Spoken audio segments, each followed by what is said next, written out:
I've been watching cartoons for as long as I can remember, even older cartoons such as Tom and Jerry or the Jetsons. That being said, however, I was never one to get into the popular He-Man franchise, or really any toy-based TV show, such as Transformers or My Little Pony. That is until I went to high school and started branching my horizons. I'm still a massive fan of animation, and one of my favorite things about it is that there's always something new for me to watch. I still have plenty of animated shows on my watch list currently, those being Invincible, Season 2 of Beastars, finishing Bleach before its big return, and eventually One Piece, as well as a lot more. As I mentioned before, I never got into the Masters of the Universe franchise as a child, so for today's episode of Rapid Reviews, I'm going to be giving my thoughts on a show related to it that I finished not too long ago. Today we're going to be looking at Dreamworks' She-Ra and the Princesses of Power, a Netflix-exclusive animated reboot of the original 1985 She-Ra series that ran from 2018 to 2020 with a total of 5 seasons. The show is set in the world of Etheria, where there seems to be a never-ending war taking place between two civilizations, these being the Rebellion, led by Queen Angela, and the Hordes, led by Lord Hordak, which leads us to our main character. This is Adora, a teenage member of the Horde who has been indoctrinated her whole life into believing that she is fighting for the greater good. However, after a late-night tumble in the forest, she stumbles across a magical sword that only she is able to wield, which allows her to transform into a magical being known as She-Ra. It is here where the whole series focuses on her and her journey into finding her true destiny and realizing what she truly wants to do with her life. I'll go ahead and say that stories that feature these chosen one type character arcs are nothing new. However, Adora's is one that stands out to me. I really like her as a character. Her story arc is a very nice one with many awesome moments that showcase her character growth.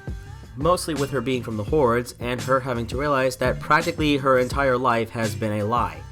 Up to this moment, she has believed that she was fighting against the rebellion for the greater good, but after taking up the new role as She-Ra, she now has to come to terms with what is the truth and what is the lie. Thankfully though, she isn't alone here.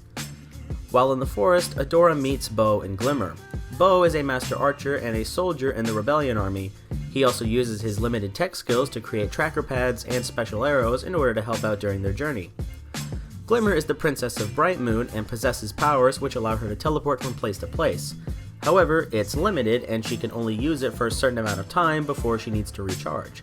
The two characters first see Adora as a threat since she is a Horde soldier, but come to help her after Adora is shown how cruel the Horde really is and what their true intentions are. These two characters most of the time can just be plain goofballs, but there are a lot of moments that give these two their time in the spotlight. Heck, there's an entire character arc starting in Season 4 that truly puts their friendship to the test. Joining the team of heroes throughout the show are all of the other princesses of Etheria. There's Perfuma from the Kingdom of Plumiera, who has the ability to grow and control plants, Mermista from the Kingdom of Selenius with the ability to manipulate water, Frosta from the Kingdom of Snows with the power of cryokinesis, and lastly Entrapta from the Kingdom of Drill, and is super skilled in engineering. She also loves tiny foods. Along with their designs, all of these characters have quite unique personalities and character traits that make them all stand out from one another. Every one of them is very likable in their own way, and each also have their own story arcs related to them, such as Perfuma having to overcome her fear of fighting in order to save her kingdom from the Hordes, as well as Frosta slowly earning more respect over time despite her childlike looks and personality, as well as the fact that she literally is a child. Now let me take a moment to talk about another princess who is also my absolute favorite character in this series. I love Scorpia. The minute she first appeared on screen, I instantly fell in love with her, and every time she played a role in an episode, I grew more and more attached to her. This character went through so much throughout the entire series. She's just learning to think for herself and to make herself happy instead of being focused on impressing others all the time. Scorpia has a journey of learning to self-love, and I love everything about it.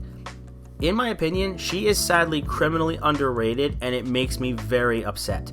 I really hope people start giving her even more love than she does now, because she absolutely deserves it. But even with how much I love Scorpia, even her character doesn't compare to who is truly the best character in the series. Catra. Holy crap, dude, she is incredible. And I'm not talking about her looks or amazing voice acting, but her story overall. Her connection to Adora throughout the entire series constantly kept me on edge. Any episode that specifically focused on her and Adora's relationship brought me close to tears. I cannot stress enough how much I love this character as a whole. And the best part? She's the main villain. Yes, I don't think I've ever come across a bad guy who has had a character arc this exciting. And this is coming from a guy who is a huge fan of Sunset Shimmer's story in Equestria Girls. Catra stole the show. If there is truly any reason to watch this show, I would solely recommend it for Catra's journey alone. I believe that anyone who watches this is going to absolutely love her by the end of it. Catra is just amazing. Okay, so I think I've rambled on about characters long enough. I need to go ahead and give some pointers on the other aspects really quick before I wrap things up. First off, the animation. I love the style of animation that they chose to go with here. It really gives the show an anime-like appearance, and it looks very well when compared to other shows who went the same route, such as Avatar: The Last Airbender or the original Teen Titans. The soundtrack is also worthy of praise as it helps to keep with the fantasy setting that we're dealing with here. And the theme song,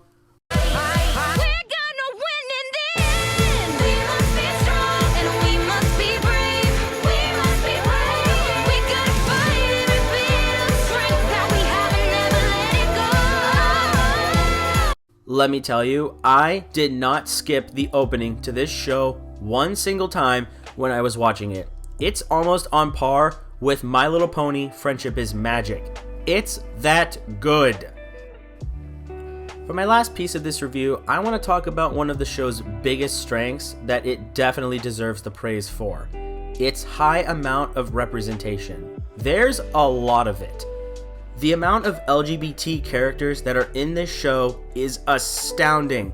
From lesbian characters like Adora, Catra, Scorpia, to bisexual characters such as Bo and Glimmer, to even non-binary characters such as Double Trouble, who is also worthy of praise, by the way. Seriously, this character is awesome.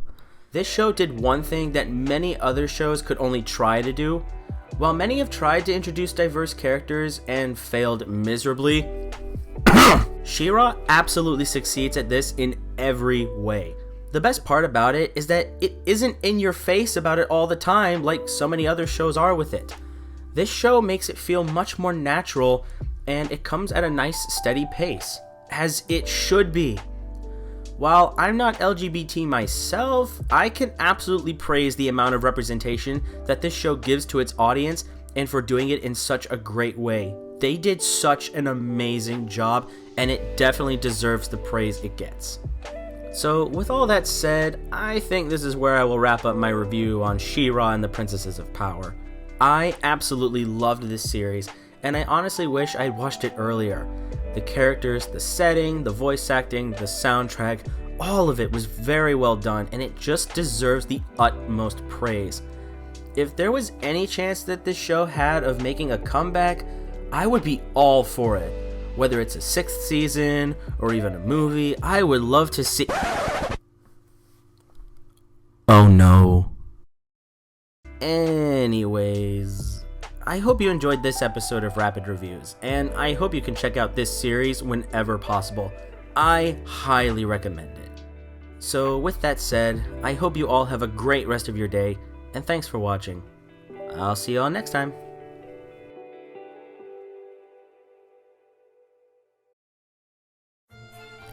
Hey everyone, thanks for watching. Did you like this video? If so, be sure to hit that like button to show support for the channel. Feel free to have a look at any of my other videos, both old and new. And if you haven't already, be sure to subscribe and hit the bell icon so you're notified every time I upload a brand new video. Also, don't forget to follow me on Twitter so you can stay up to date with my channel and for sneak peeks of what's coming. Once again, thanks for checking out today's video, and I'll see you next time.